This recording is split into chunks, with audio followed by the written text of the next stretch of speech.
एक video viral हो रही है जिसमें जो है मंत्री नरेंद्र तोमर के बेटे संलिप्त पाया गया, रिश्वत लेते थे, तो क्या कहेंगे इसमें? देखिए, मैं ये कहना चाहता हूँ नरेंद्र मोदी जी के ये जो ईडी सीबीआई है, क्योंकि अभी इनके पर्सनल तरीके से काम कर रही है। आप समझिए, जहाँ चुनाव है वहाँ ईडी भेज देते हैं। आप समझ रहे, ईडी का दुरुपयोग हो रहा है। आज केंद्रीय मंत्री नरेंद्र सिंह तोमर का बेटा, इतना बड़ा वीडियो वायरल हो रहा है, अभी तक ईडी वहाँ क्यों नहीं पहुंची, बताइए। मैं सिर्फ कहना चाहता हूँ, आज देश का गला घोटने का काम अगर किसी ने किया है, नरेंद्र मोदी ने किया है। अगर युवाओं की अपेक्षाओं को मारने का काम किया है, युवाओं को एस्पिरेशन का तोड़ने का काम किया है, वो नरेंद्र मोदी जी ने किया है। आप बताइए ऐसा क्यों हो रहा है? आज नरेंद्र मोदी जी को अपनी कुर्सी से क्यों डर है? अगर आप अच्छे काम कर रहे हो तो फिर क्यों घबरा रहे हो? आप मुझे बताइए। मैं बता देना चाहता हूँ, ये 5 राज्य के चुनाव नरेंद्र मोदी जी हार रहे हैं, इसलिए उनको घबराहट है कि ये क्या हो रहा है। तो क्या आपको लगता है ईडी सीबीआई जो है निष्पक्ष कार्रवाई करेगी? बिल्कुल नहीं कर रही। अरे मैं बता तो रहा हूँ, ये पिट्ठू की तरीके से काम कर रही है, ये नरेंद्र मोदी जी के इशारों पे काम कर रही है। आप बताइए, क्या नरेंद्र तोमर के बेटे की जांच नहीं होनी चाहिए? बताइए आप, हैं? क्यों नहीं है जांच? मध्य प्रदेश का चुनाव बहुत, मतलब आप ये समझिए कि मतलब इतने उस तरीके से हारेंगे ना, ये मैं बता नहीं सकता। 5 और राज्य क्लीन साफ है। देखिए, अब राहुल गांधी जी की हवा चल चुकी है। कुछ भी कर लो, कुछ रोक लो। याद रहिए, 5 महीने की जो यात्रा थी ना, वो सिर्फ जनता के मुद्दों की बात, जनता के लिए, जनता की इच्छाओं की बात। इस देश में हिंदू मुस्लिम, इस देश के अंदर हिंदू मुस्लिम की जो राजनीति जो कर रहे हैं, आप समझ रहे हैं मेरी बात? जाति गणना क्यों नहीं होनी चाहिए, बताइए आप। जिसकी जितनी संख्या भारी, उसकी उतनी हिस्सेदारी, बताइए। फिर भी कुछ नहीं, क्यों घबरा रहे हैं? आप मुझको बताइए, क्या जाति जनगणना नहीं होनी चाहिए? कांग्रेस पार्टी हर 5 साल के अंदर जाति जनगणना करती थी, ये क्यों नहीं कर रहे? बताइए। ऐसा कह रहे हैं ना कि हम उनके खिलाफ नहीं है जाति जनगणना। क्यों नहीं है? क्यों? तो आप अगर नहीं है तो क्यों नहीं होना चाहिए? आप जब आदमी के जब चोट लग जाती है ना, तो डॉक्टर के पास जाके एक्सरे कराता है। इस देश के अंदर एक्सरा होना चाहिए, आप समझिए, जरूरी है। मैं कहना चाहता हूं कि नरेंद्र मोदी जी कुछ भी कर लीजिए, तेलंगाना में जाके कह रहे हैं, मध्य प्रदेश में जाके कह रहे हैं कि भाई और बहनों 50 दिन दीजिए, यहाँ भी 50 दिन, फिर 50 दिन लेके फिर क्या करोगे आप?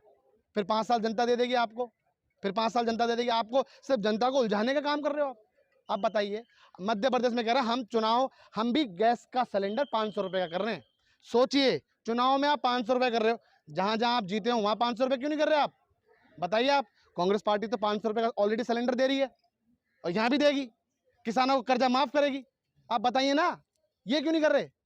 जब आप मध्य प्रदेश में 500 रुपये का सिलेंडर देने के लिए तैयार हो, तो बाकी जहां आप जीते हो वहां क्यों नहीं कर रहे? सबसे पहले वहां इंप्लीमेंट करो ना, सबसे पहले क्यों नहीं करते आप? सिर्फ चुनाव जीतने के लिए हथकंडे आज मारे। तो 5 राज्यों के चुनाव में मैं कहना चाहता हूं, अब ये बार बार देखिए वीडियो वायरल चल रही है कि जनवरी में हम राम मंदिर का उद्घाटन करेंगे। मैं कहना चाहता हूं, जनता को समझ में आ गया, आप राम मंदिर का भी उद्घाटन कर लो, कोई फर्क नहीं पड़ने वाला भाई। वो आस्था का विषय है, वहाँ पूजा पाठ होगी, मगर मेन जनता के हितों की बात कौन कर रहा है, बताइए आप। सवाल है, मोदी जी मन से कह रहे हैं, मूर्खों का सरदार बता रहे हैं राहुल गांधी को। अरे नरेंद्र मोदी जी खुद है मूर्खों को सरदार, तो उन्हें पता ही नहीं है क्या करना है देश में। जब मन में आए नोटबंदी कर देते हैं, जब मन में आए जीएसटी ले आते हैं। आप बताइए, कुछ निष्कर्ष निकल रहा है इन चीजों का? 20,000 करोड़ के घर में महल में रहने वाला आदमी, 12,000 करोड़ के हवाई जहाज में चलने वाला आदमी क्या मणिपुर नहीं जा सकता? बताइए आप। इजराइल फिलिस्तीन की बात करते हैं, आज देश में चुनाव चल रहे हैं, बताइए मीडिया क्या दिखा रही है? बताइए, मैं पूछना चाहता हूं। अरे नरेंद्र मोदी जी फर्जी डिग्री लेके बैठे हुए हैं, कोई जांच नहीं है, कोई कुछ नहीं है, कोई उनका कोई साथी स्कूल का कोई क्लास फेलो है? कहां चाय बेची कोई है? बताइए तो सही। अरे यही है रामलीला मैदान, प्रोपोगेंडा रचा गया था, इतने घोटाले निकलेंगे, अभी रुको सही। पहले 5 राज्य के चुनाव के बाद मैं बता रहा हूं, 2024 में जनता भगाने वाली है इस आदमी को, बता दूं मैं आपको। जनता इतना आक्रोश है ना, मैं बता नहीं सकता। अरे बच्चे पढ़ लिख के बैठे हुए हैं, नौकरी नहीं है उनके पास, करे तो करे क्या? जनता तो खुश है कि मैं पूछना चाहता हूं, सुनिए, मैं पूछना चाहता हूं, क्या पायलट बच्चों के बच्चा पढ़ लिख के पहले पायलट बनता था, आईएएस ऑफिसर की तैयारी करता था, पुलिस ऑफिसर की तैयारी करता था, आर्मी में भर्तियां निकलती थी, रेलवे में भर्तियां निकलती थी। अरे कहाँ है? राजस्थान में मैनिफेस्टो में बीजेपी कह रही है 2.5 लाख युवाओं को नौकरी, पीजी। वो उसी तरीके से 2 करोड़ रोजगार की तरीके से। मैं कहना चाहता हूं, अशोक गहलोत जी ने इतना काम किया है ना, 25 लाख रुपए का इंश्योरेंस कवर दे रही है। बताइए कौन सी गवर्नमेंट दे रही है? मोदी जी कह रहे। अरे मैं पूछना चाहता हूँ, सुनिए आप अभी, अरे लाल डेयरी सुनो, दफन हो जाए। ये डॉन है नरेंद्र मोदी, लाल डायरी इनके पास है, इनके काला चिट्ठा निकलेगा लाल डायरी के अंदर। मैं बता दूं, आप मुझको बताइए 25 लाख रुपए का इंश्योरेंस कवर कौन दे रही है? बताइए कौन सी सरकार दे रही है?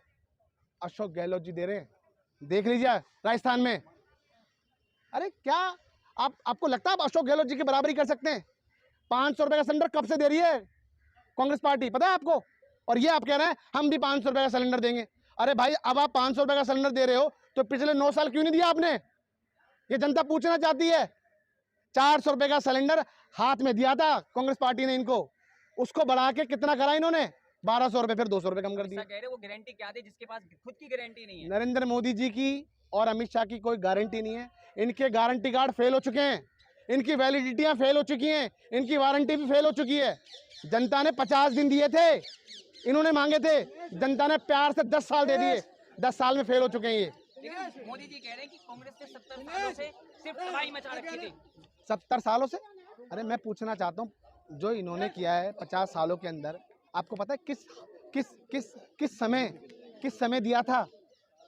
अंग्रेजों से 200 साल की गुलामी के बाद अंग्रेजों से किस तरीके से लड़ाई लड़के ये इस देश को आज़ाद कराया था। अरे इन्होंने तो गरिमा ही खत्म कर दी भाई। इन्होंने क्या किया है? हमेशा एक ही बात करते रहते, शौचालय बना दिए, वहां बना दिए, वहां बना दिए। अरे भाई, शौचालय बना दिए, क्या बना दिया? क्या हो गया शौचालय बनने से? मुझे बता दो। अरे स्वच्छता ये शौचालय बनने से। मैं कहना चाहता हूँ, स्वच्छता इनके मन में नहीं है, इनके मन से पहले साफ होनी चाहिए स्वच्छता। अच्छा, लास्ट सवाल, मोदी जी कह रहे हैं कि कांग्रेस ने कुर्सी पाने के लिए एक समुदाय से दूसरे समुदाय से हिंसा करवाई। मैं कहना चाहता हूँ, हिंदू मुस्लिम की राजनीति कौन कर रहा है? आप बताइए, मैं पूछना चाह रहा हूँ, हिंदू मुस्लिम की राजनीति कौन कर रहा है इस देश के अंदर? बताइए, सुनिए मेरी बात सुनिए। देश के प्रधान सेवक, देश का प्रधानमंत्री के सामने हिंदू मुस्लिम हो रहा है। क्या देश के प्रधानमंत्री को क्या हिंदू का प्रधानमंत्री है? अरे इस देश के प्रधानमंत्री है। उनको ये सोचना चाहिए, कोई से भी मजहब से हो, कोई से भी धर्म से हो, उनके लिए सब बराबर होने चाहिए। इसीलिए जाति जनगणना होनी जरूरी है, इस देश के अंदर एक्स्ट्रा जरूरी है। आप समझिए, 20,000 करोड़ का बात थी ना, आज 32,000 करोड़ हो गए। वो कहाँ है? किसके हैं वो जो ये फर्जी सेल कंपनी में घूम रहे हैं? मैं पूछना चाहता हूँ भाई साहब, अब हवा चल चुकी है इस देश के अंदर राहुल गांधी की। अब वो इनसे कुछ नहीं हो, कुछ भी कर लेंगे। देखना आप अभी क्या क्या करेंगे। एक सर के बदले 10 सर लाने की बातें करते रहे। तमाम आज से 10 साल पहले की वीडियो देख लीजिए आप, कुछ नहीं है अब इनकी, खत्म है इनकी कहानी।